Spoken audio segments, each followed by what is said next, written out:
YCP నేత శ్రీకాంత్ రెడ్డి మాట్లాడుతున్నారు. ఇప్పుడు అలా చూద్దాం. అప్పటికి బ్రిజేష్ ట్రిబ్యునల్ 2004లోనే తన ఇది ప్రకటించింది. ఈ ప్రాజెక్ట్స్కి వేటికి కూడా వాళ్ళు అష్యూర్ వాటర్ ఇవ్వలేదు. అది చంద్రబాబు నాయుడు గారే ఆ రోజు ఆ నిర్లక్ష్యానికి కారణం. అది కాకుండా ఆయన చేసినటువంటి పెద్ద ద్రోహం ఉంది. ఆల్మట్టి ప్రాజెక్టు 1995కు ముందు కేవలం 53 టీఎంసీలతో ఉన్నటువంటిది.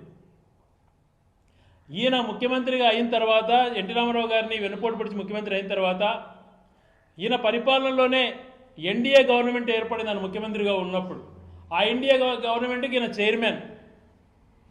ఆ టైంలో ఈయన ఎన్డీఏ చైర్మన్గా ఉండగా ఈయన ఎంపీలతో, మన రాష్ట్ర ఎంపీలతో కేంద్ర ప్రభుత్వం నడుస్తున్నటువంటి టైంలో ఆ రోజు దేవేగౌడ గారు కర్ణాటకలో ఆల్మట్టి ఎత్తును 509 అడుగుల నుంచి 524కు చేయాలన్నటువంటి ప్రయత్నం చేశారు. అప్పుడు ఈయన సరిగా వివరించకపోవటం వలన ప్రజా సంఘాల వాళ్ళు కోర్టుకు అప్రోచ్ అయితే అది కోర్టులో అప్పుడున్నటువంటి ప్రభుత్వం సరైన వాదనలు వినిపించలేకపోతే 519 అడుగులకు అప్పుడు సుప్రీంకోర్టు పర్మిషన్ ఇచ్చింది. దానివల్ల అది 123 టీఎంసీలకు పెరిగింది. అప్పుడు ఆ రకంగా ఆయన ద్రోహం తలపెట్టాడు. ఆయన ముఖ్యమంత్రిగా ఉన్నప్పుడు, ఆయన హయాంలో కేంద్ర ప్రభుత్వం నడిచేటప్పుడు. మళ్ళా దురదృష్టం కొద్దీ ఈ 2024లో ఈయన ఎంపీల సపోర్ట్తో ఆడ కేంద్ర ప్రభుత్వం నడుస్తూ ఉంది. మళ్ళీ ఇటువంటి సమయంలో ఆల్మట్టి డ్యామ్ని మళ్ళీ పెంచడానికి 70,000 కోట్లు ఖర్చు పెట్టడానికి సెప్టెంబర్ 16న కర్ణాటకలో వాళ్ళ క్యాబినెట్ ఆమోదం కూడా తీసుకున్నారు. ఇప్పుడు 524 అడుగులకు చేయబోతున్నారు. దాదాపుగా ఇప్పుడు 123 టీఎంసీలు ఉంటే అది 279 టీఎంసీలకు పెంచబోతున్నారు. 154 టీఎంసీలు ఇప్పుడు పెంచబోయేటువంటిది టెండర్ల ప్రక్రియ కూడా మొదలయ్యింది. కనీసం మాట వరుసకి నేను వ్యతిరేకించట్లేదు, మాట్లాడట్లేదు. ఏమనాలి ఈ మనిషిని? ఇది దుర్మార్గం కాదా? ఇది అన్యాయం కాదా?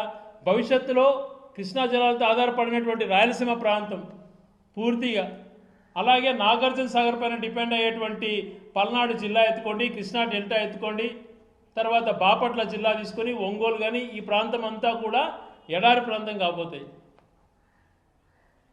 కంటిన్యూస్గా ఒక 6 నెలల నుంచి వరద వస్తే కానీ నిండే పరిస్థితి ఉండదు. ఇప్పుడు ఒకటేసారి ఆయన 154 టీఎంసీలు 123 చేయడమే దుర్మార్గం. ఇప్పుడు చంద్రబాబు నాయుడు గారి ఫెయిల్యూర్. మళ్ళా ఆయన హయాంలో ఆయన ఎంపీలతోనే ఇప్పుడు కేంద్ర ప్రభుత్వం నడుస్తూ ఉంది.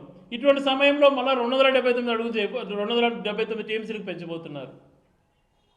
దీని గురించి కానీ ఏ రకమైనటువంటి చిత్తశుద్ధి లేకుండా బనకచర్ల క్రాస్ అంటాడు ఒకరోజు, ఇంకొక రోజు సోమశిలను అనుసంధానం చేస్తానంటాడు. ఎందుకు ఈ మభ్యపెట్టేటువంటి మాటలు? ఆ ప్రాజెక్టులు చేయాలి.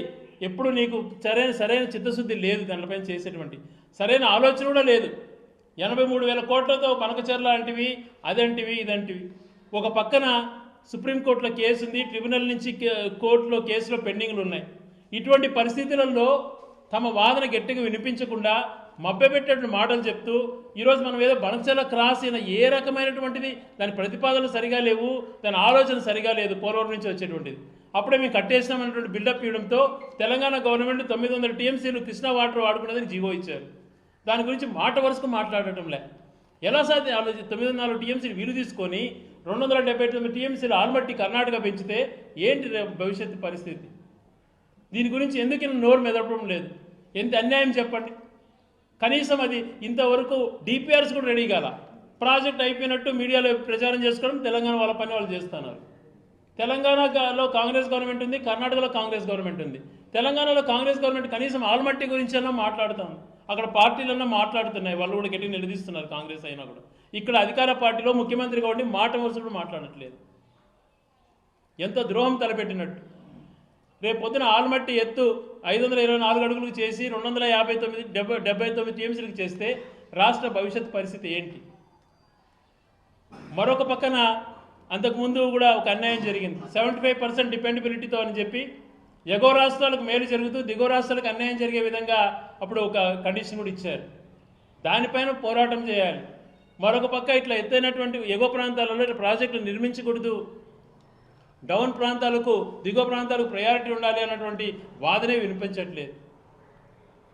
మళ్ళా ఆల్మట్టి 270 టీఎంసీలు కడితే మళ్ళీ దాని తర్వాత జూరాల నారాయణపూర్ దాటుకొని ఎప్పుడు మనకు వచ్చేది నీళ్ళు. మళ్ళీ మరొక పక్కన ఆ జూరాల దగ్గర నెట్టెంపాడు, భీమా, కోయల్ సాగర్ అనేక ప్రాజెక్టులు తెలంగాణలో లిఫ్ట్ చేస్తున్నారు. వీటన్నిటిపైన భవిష్యత్తులో ఈ రాష్ట్ర పరిస్థితి ఎట్లా, ఈ ప్రాంత పరిస్థితులు ఎట్లా, ఈ రాయలసీమ మనుగడ ఎలా ఉంటుంది అన్నటువంటిది ఏమాత్రం చిత్తశుద్ధి లేదు. రాయలసీమ లిఫ్ట్ ఇరిగేషన్ అటువంటిది ప్రారంభించి దాన్ని సుమారుగా కంప్లీట్ చేస్తే ఇప్పుడు దాన్ని పెండింగ్లో పెట్టించి పర్యావరణ అనుమతులు లేవంటున్నాడు. పర్యావరణ అనుమతులు లేకపోవటం ఏంటి? మీ ఎంపీలతో సపోర్ట్తో నడుస్తుంది కేంద్ర ప్రభుత్వం. ఎందుకు దాన్ని సాధించలేకున్నావు? ఆన్ గోయింగ్ ప్రాజెక్ట్స్ని కంప్లీట్ చేయాలని చిత్తశుద్ధి ఎందుకు లేదు మీకు? రాయలసీమ లిఫ్ట్ ఇరిగేషన్ అనుకోండి, హెచ్ఎన్ఎస్ఎస్ జిఎన్ఎస్ఎస్ నుంచి హెచ్ఎన్ఎస్ఎస్ కలిపేటువంటిది అద్భుతమైనటువంటి ప్రాజెక్ట్. గండికోటలో స్టోరేజ్ ఉంటాయి, అక్కడి నుంచి కాలేటి వాకు తీసుకొని వెలిగలకు తీసుకెళ్ళాలి. అనేకమైనటువంటి ప్రాంతాల్లో చెరువులు నింపుకునేదానికి బ్రహ్మాండమైన అనుకూలమైన పరిస్థితులు వస్తాయి అన్నటువంటి మాట మాట్లాడితే ఆ ప్రాజెక్టును పక్కన పెట్టించాడు. చిత్తశుద్ధి ఏమాత్రమూ ఉండదు, ప్రాజెక్టులపైన అవగాహన ఉండదు, కేవలం కల్లిబొల్లి మాటలు మాట్లాడుకుంటూ రావటమే. ఏం చేశావు నీ హాయంలో? దాదాపుగా 17 సంవత్సరాలు ముఖ్యమంత్రి మీరు. ఏం చేశారు ఈ ప్రాంతానికి? రాయలసీమ ప్రాంతానికి మెడికల్ కాలేజీలు వచ్చినా రాజశేఖర రెడ్డి గారు, జగన్మోహన్ రెడ్డి గారు. ఈ ప్రాంతానికి పోతిరెడ్డిపాడు జరిగిందంటే రాజశేఖర రెడ్డి గారి హాయంలో. అలాగే ఎప్పటి నుంచో కలలు కంటున్నటువంటి నంద్యాల జిల్లా కానీ, అన్నమయ్య జిల్లా కానీ, తిరుపతి జిల్లా కానీ ఏర్పరిచినటువంటి ఘనత, హిందూపురం పుట్టపర్తి జిల్లా కానీ ఏర్పరిచినటువంటి ఘనత కూడా జగన్మోహన్ రెడ్డి గారికి దక్కింది. ఈ ఒక పక్కన శ్రీ సిటీని రాజశేఖర్ గారు డెవలప్ చేస్తే కొప్పర్తిన ఆ రోజు ఆయన ఆలోచనకు అనుగుణంగా జగన్మోహన్ గారి పీరియడ్లో కొప్పర్తి సెజ్ కానీ, ఓరొక్కలు సెజ్ కానీ లాంటివన్నీ వీళ్ళ పీరియడ్లో చేస్తూ వచ్చినవి. ఈరోజు ఓరొక్కల దగ్గర జరుగుతున్నటువంటి అత్యంత అద్భుతమైనటువంటి వాటర్ రిసోర్స్ పవర్ ప్రాజెక్ట్స్ అవన్నీ కూడా జగన్మోహన్ రెడ్డి గారి పీరియడ్లో జరిగినవి. పరిశ్రమలు వచ్చినా, ఇరిగేషన్ అభివృద్ధి చెందిన ప్రాంతాలు అభివృద్ధి చెందిన ఈ రాయలసీమ ప్రాంతాలలో కానీ ఎక్కడైనా అది జగన్ గారు పీరియడ్, రాజశేఖర్ పీరియడ్లో జరిగినాయి. మీరు ఏ రకంగా చేయకుండా అన్యాయం చేస్తూ ఇప్పుడు మళ్ళీ నోరు మెదపకుండా ఈ ప్రాంతానికి జరుగుతున్న అన్యాయం పైన చూస్తా ఏదో ఇంకో భ్రమలు కల్పించే విధంగా పోలవరం నుంచి సోమశిల కలుపుతామని ఒకరోజు, పోలవరం నుంచి బనకచెర్లకు రాసుకొస్తారని ఒకరోజు, ఇట్లా కల్లిబొల్లి మాటలు చెప్తూ సమయం వృధా చేస్తున్నారు. రియాలిటీగా అసలు ఆలోచన చేయటం లేదు. ఇది చాలా ద్రోహం. ఈ ప్రాంతం అంతా ఎడారిగా మారుతుంది. కనీసం ఈరోజు నువ్వు ఢిల్లీకి కొడుకు ఒకసారి, నువ్వు కుమారుడు ఒకసారి, నువ్వు ఒకసారి, వారానికి ఇద్దరు పరిగెత్తున్నారు. అక్కడ ఈవెంట్స్ అంటూ షో చేస్తున్నారు. ఏంటి ఉపయోగం?